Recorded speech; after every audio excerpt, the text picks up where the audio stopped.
Neste terceiro bloco, daremos início ao estudo sobre a padaria espiritual, estudo que se estenderá até a videoaula da semana que vem. Então, a primeira parte, inicio já com um resumo do que foi o movimento. Então, nas esquinas da Praça do Ferreira existiam 4 quiosques, abrigando cafés e restaurantes. O Café Elegante ficava na esquina sudeste, o restaurante Iracema na esquina sudoeste, o Café do Comércio na esquina noroeste e o Café Java na esquina nordeste, em frente ao edifício da Caixa Econômica. Era o Café Java um ponto para as reuniões de um grupo de jovens que inicialmente era composto por Antônio Salles, Lopes Filho, Lívio Barreto, Ulisses Bezerra, Temístocle Machado e Tibúcio Freitas. Ali conversavam sobre literatura e, através das letras, protestavam contra a burguesia, o clero e tudo que fosse tradicional. Então eu trouxe aqui para vocês, gente, uma visão de como era o Café Java na época, não é? Ele foi fundado em 23 de junho de 1887 e demolido em 1925, quando a praça passou por uma reforma. E aí nós temos também aí, um bilhetezinho, uma propaganda aí do Café e Restaurante Java. Então era exatamente aí que se reuniam esses jovens que iriam dar origem à padaria espiritual. Então foi ali que a ideia surgiu. Ali nasceu a ideia da criação de uma original agremiação, a qual tinha como meta inicial despertar nos moradores próximos o gosto pela literatura, que na década...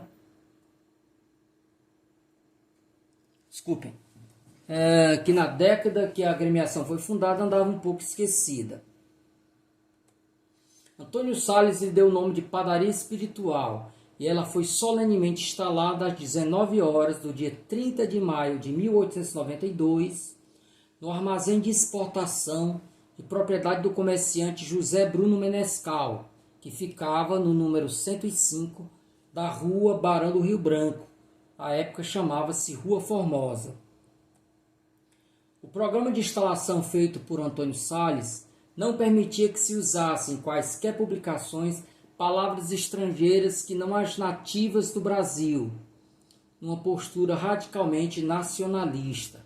Então, nesse ponto, ele precede a geração de 22, toda aquela defesa intransigente do nacionalismo. Então.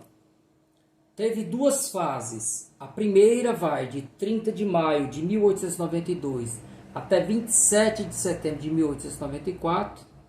E essa primeira fase investiu mais na pilhéria e na zombaria. A segunda, de 28 de setembro de 1894 até 20 de dezembro de 1898, quando se extingue o Grêmio, foi menos brincalhona e mais voltada para os trabalhos de maior fôlego. Agora, é importante essa observação. A pilhéria, no entanto, jamais deixou de ser praticada.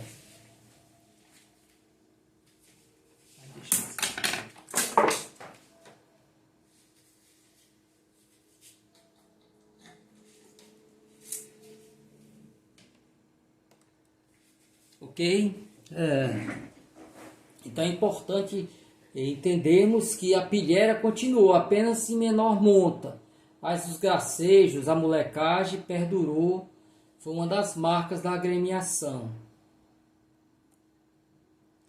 Ok? A importância do movimento se deu pelo fato de ele haver proporcionado a consolidação do realismo e, posteriormente, o nascimento do simbolismo no Ceará. Sobre a inauguração, sobre o evento que deu início às festividades que marcaram o início da solenidade, nos diz Adolfo Caminha: sem as formalidades do estilo, realizou-se anteontem às 7 horas da noite, no respectivo forno, que era o local onde havia as reuniões, a instalação desta fenomenal sociedade de rapazes de letras. Fenomenal, dizemos, porque efetivamente a padaria espiritual a julgar pelos estatutos e pela boa vontade dos forneiros, constitui um fenômeno e dos mais curiosos deste fim de século. Há muito não assistimos uma festa tão original. Basta dizer que não houve casaca, nem luvas, nem discurso e nem chá de garfo. A leitura dos estatutos, primeira parte do programa, provocou gerais e estrepitosas gargalhadas, sendo para notar o vivo interesse do auditório pela nova espécie de padaria, que se achava repleta de convidados. Seguiu-se a leitura de cartas dirigidas pelos forneiros Moacir Jurema e Félix Guanabarino, a Ramalho Ortigão e Guerra Junqueira. Aqui nós temos Moacir Jurema, que é o próprio Antônio Salles, e Félix Guanabarino, o Adolfo Caminha. Então eles dois fizeram a leitura de cartas que dirigiram a dois escritores portugueses, Ramalho Ortigão e Guerra Junqueira, as quais foram ouvidas ao som de palmas sucessivas. Leram trabalhos literários os padeiros Policarpo Estouro, uma primorosa poesia dedicada a Alfredo Peixoto, verdadeira joia de subido valor artístico, Lucas Bizarro, um espirituoso soneto, e Alcino Bandolim, uma bela poesia, seguindo-se a parte musical, execução ao piano da valsa Pão Duro, composição do Maestro Nascimento, pelo professor Senhor Jorge Vitor. Em suma, uma bela festa a que assistiram diversas senhoras e cavalheiros da nossa melhor sociedade. Foram distribuídos gratuitamente os estatutos impressos da nova associação. Agradecendo o convite que nos foi enviado, fazer os votos para que os esperançosos padeiros consigam, à força da vontade e perseverança, aperfeiçoar o gosto literário entre nós. Então, palavras de Adolfo Caminha, um dos membros da Padaria Espiritual. Aqui nós temos, gente, uma imagem de uma das sedes da Padaria Espiritual, localizada também na Rua do Barão do Rio Branco, por trás do Cine de São Luís. Ok? Então, os cargos da padaria, né? A Padaria Espiritual, seguindo, estendendo o seu nome, procurou promover o Pão do Espírito, né? Que foi o nome do jornal, Pão. E o presidente da instituição chamava-se Padeiro Mó, os secretários do Padeiro Mó chamavam-se forneiros, o forno era a sede do grupo, né? O pão, o alimento para o espírito, era o jornal do grupo, os padeiros, membros do grupo, a gaveta era o tesoureiro e as fornadas eram as reuniões do grupo. E aqui o já citado estatuto, né, os estatutos da Padaria Espiritual, que foram distribuídos, né, no dia da instalação da agremiação e que foram lidos entre gargalhadas. É claro que eu não vou ler, são mais de 40 itens, né? Eu trouxe todos para vocês aqui, mas eu selecionei apenas alguns que estão aí em vermelho para fazer um breve comentário, né?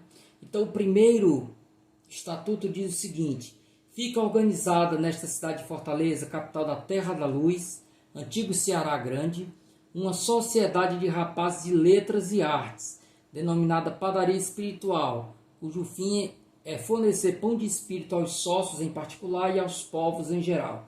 Então, observe que é de letras e artes, é uma sociedade que vai para além da letra. E, de fato, além de escritores, participaram um pintor e alguns músicos participaram da agremiação. Entre eles, o maestro Henrique Jorge, né, que hoje dá nome a um bairro. Eu separei também a número 5. Haverá um livro especial para registrar-se o nome comum e o nome de guerra de cada padeiro, sua naturalidade, estado, filiação e profissão, a fim de poupar-se a posteridade do trabalho dessas indagações. Então, infelizmente, esse livro não foi encontrado, que seria de grande interesse para os pesquisadores da literatura cearense, né?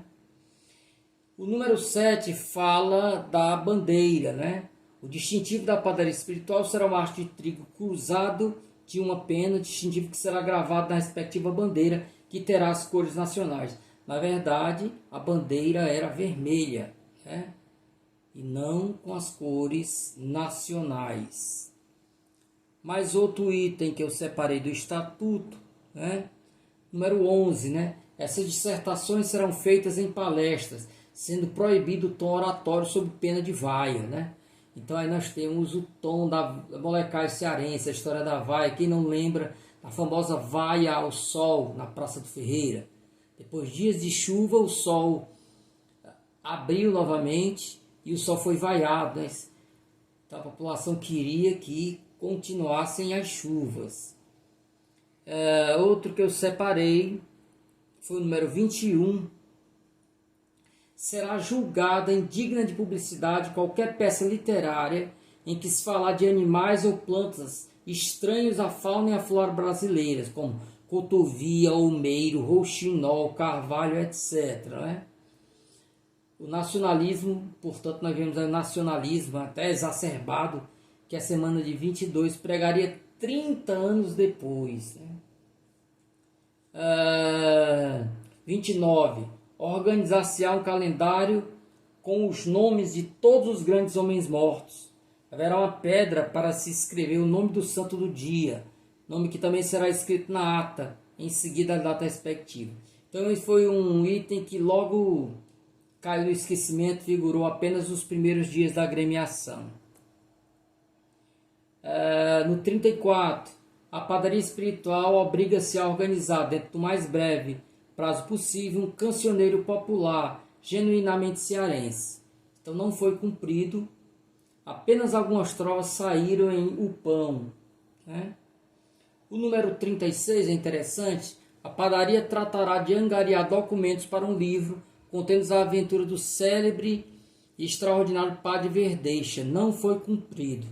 Então eu estou mandando para vocês um cordel que eu escrevi junto com um poeta, meu amigo Evaristo, né? E eu mandarei para vocês esse cordel que fala sobre a vida do Padre Verdeixa. Vocês vão ver como é uma figura realmente incrível, praticamente de ficção.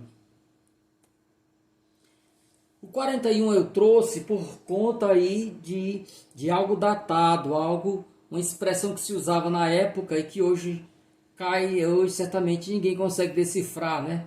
A padaria declara desde já guerra de morte ao Bendegó do Cassino. O Bendegó foi um meteorito que caiu na Bahia. O Cassino funcionou no passeio público. Os padeiros se referiam ao Cassino como Bendegó, pelo fato de haver a obra vultosa surgido de modo inesperado, como que vinda do céu. No 45, empregar-se-ão todos os meios de compelir Manecoco a terminar o serviço da Avenida Ferreira. Manecoco era o dono do Café Java, o nome dele verdadeiro era Manuel Pereira dos Santos, uma figura muito popular. Ele não tinha estudos, né? Mas era muito querido, muito falante, né? Vestia-se a rigor, embora não usasse gravata. Há toda uma história em torno dessa figura muito interessante chamada Manecoco, ok? Então aí nós temos os 48 itens do Estatuto da Padaria Espiritual, que termina dizendo: amassado e assado na padaria espiritual aos 30 de maio de 1892, seguem a assinatura dos padeiros presentes em número de 18, faltando, portanto, 2 assinaturas, né? Não consegui encontrar quais foram as 2 assinaturas que faltaram. Portanto, aqui está claro que a padaria espiritual teve início com 20 sócios, né? Aqui eu trouxe, antes de falar desses 20 sócios fundadores, eu trouxe 2 molecagens dos padeiros. São várias, mas eu selecionei essas 2 aqui. A primeira, de certa feita, Lopes Filho convidaram os colegas para uma feijoada em Mudubim, casa de seus familiares. Os padeiros chegaram à estação de ferro de Fortaleza empunhando um gigantesco pão de 3 metros de comprimento por 1 palmo de largura, todos vestidos com ternos de flanela riscada, portando cartola e monóculo, ao som do violino de Carlos Vitor. Imaginem Imagine-se o escândalo que causou na estação esse cortejo, e mais ainda em Modubim, onde toda a população veio para a rua ver-nos passar, relembra Antônio Salles. Mais um trecho engraçado. O terceiro número de O Pão, datado de 30 de outubro, foi um sucesso, pois já... nós estamos falando de 30 de outubro de 1892, né? O terceiro número de O Pão, datado de 30 de outubro, foi um sucesso, pois já às 10 horas da manhã se tinha esgotado sua edição de 2.496 exemplares. Somente 2 burgueses se recusaram a adquirir esse terceiro número. Um por ser analfabeto, outro por estar mais preocupado com suas irritantes hemorroidas. Então aí são outros, vocês vão encontrar lendo sobre a padaria, muitos desses episódios assim, diria até bizarros, né? Então aqui nós temos os 20 fundadores da padaria com os seus pseudônimos, tá? Não vou ler todos, vou ler apenas alguns aí. Jovino Guedes, Venceslau Tupiniquim, Antônio Salles, Moacir Jurema, nós temos aí Carlos Vitor Alcino Bandolim, porque ele era músico, né? Nós temos aí Manuel Sabino Batista, chamado Sátiro Alegrete, Henrique Jorge, que foi também músico, Sarazate Mirim, né? Lívio Barreto, Lucas Bizarro, tinha uns nomes bastante engraçados, Adolfo Caminha, como já citei, Félix Guanabarino, né? E por aí vai, ok? Então esses foram os 20 que deram início, depois foram entrando outros foram saindo também, né? Os membros que entraram a partir de 1984. Então nós temos alguns aí, vou citar apenas alguns.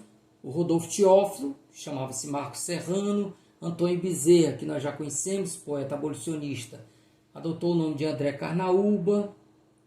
Nós temos aí também o X de Castro, né? Xavier de Castro, que era o Bento Pesqueiro, Eduardo Saboia, Brás Tubiba, e por aí vai. Né? São esses nomes engraçados aí. Aqui nós temos todo o livro que se preza, que fala da padaria, nós temos essas duas fotos aí, né? Essa célebre foto, que nós temos vários membros aí. Esse que está bem no centro da foto, né? Um dos mais altos em pé, é o Rodolfo Teófilo, né? E o Antônio Salles está aí sentado, né? É um dos que estão sentados, é o primeiro, segundo, terceiro, quarto, né? O quarto aí que está com a mão levantada, aí é o Antônio Salles. Esta outra foto também costuma se ver bastante, né? Aí nós temos apenas 7. Então nós temos Álvaro Dias, Teófilo de Moura, José Brígido e Adolfo Caminha. Os que estão em pé aí atrás, os que estão sentados, Sabino Batista, Antônio Salles e Carlos Ferreira Lopes. Ok? Então, vou passar agora a trazer alguns comentários sobre o Pão, que era o jornalzinho, o jornal da padaria espiritual. Aí vocês têm aí na ilustração um dos exemplares do Pão, né? O jornal que divulgava as ideias e as produções literárias dos membros da padaria espiritual chamou-se O Pão.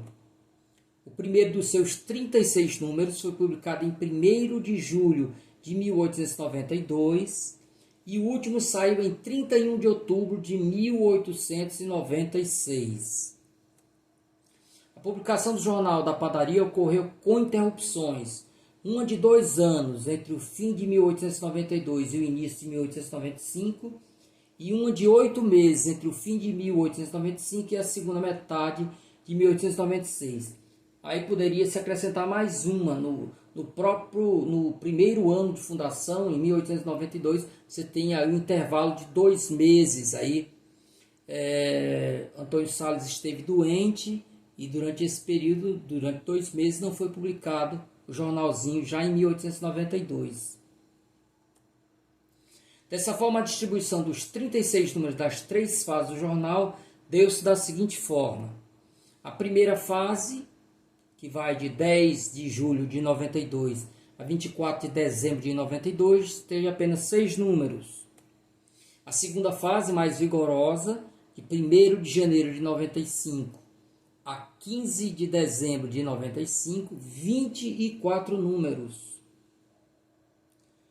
E a terceira fase, de 15 de agosto de 96 a 31 de 10 de 96, mais 6 números.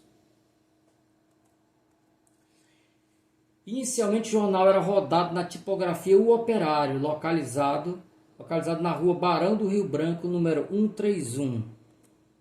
Saía aos domingos pelo preço de R$60, mas logo no terceiro número subia o preço para R$100. Os próprios padeiros saíam a pé pela Praça do Ferreira para vender o jornal. Depois de algumas circuladas na praça, seguiam para o Café Java. Uma das seções mais lidas era o Saco de Ostras, espécie de paródia ao Cofre de Pérolas, do jornal O Estado do Ceará. No jornal, os membros da agremiação publicavam trovas e sonetos, pensamentos, pequenas crônicas. Na primeira fase, durante 6 edições, Antônio Salles manteve a seção Malacachetas, na qual publicou pequenos cromos, sonetos heptassílabos, quer dizer, com 7 sílabas poéticas, humorísticos, leves, retratando episódios domésticos. Na semana que vem, quando tratarmos da literatura de Antônio Salles, eu vou trazer 2 desses sonetos publicados no Malacachetas. No jornal eram ainda divulgados livros, fosse ou não de membros do grupo, e notícias, né? Essas notícias aí incluíam aniversários e falecimentos de padeiros.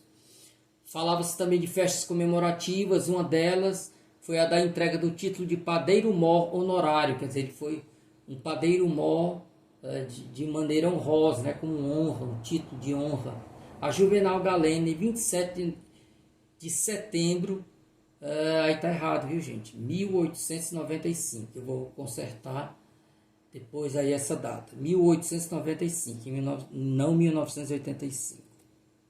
Segundo Antônio Salles, o motivo da falência do periódico foi caquexia pecuniária, quer dizer, falta de investimento, dinheiro para investir.